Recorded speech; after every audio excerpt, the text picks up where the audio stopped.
প্রিয় দর্শক, হাঁস এবং মুরগ দ্বারা কোরবানি করা যায় না, এটা আমরা সকলেই জানি।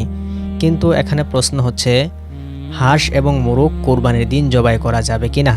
কোনো কোনো এলাকার মানুষ বা কেউ কেউ মনে করে থাকেন হাঁস এবং মুরগ কোরবানির দিন জবাই করা যাবে না, যেহেতু এই দিন কোরবানির পশু জবাই করা হয়, এই জন্য হাঁস এবং মুরগ কোরবানি জবাই করা যাবে না। আসলে এই কথার কোনো ভিত্তি নেই, এটার কোনো ভ্যালু নাই, শরীয়তে এর কোনো প্রমাণও পাওয়া যায় না। তাদের মূল কথার ভিত্তি হচ্ছে যে, যেহেতু কোরবানির দিন আমরা পশু জবাই করব, এমন পশু যেগুলো দ্বারা কোরবানি সহি হয়, তাই হাঁস মুরগ জবাই করব না। কিন্তু হাঁস মুরগ জবাই করলেও কোনো সমস্যা নাই, কারণ হাঁস মুরগ তো আর কেউ কোরবানির উদ্দেশ্যে জবাই করে না, স্বাভাবিক খাওয়ার জন্য।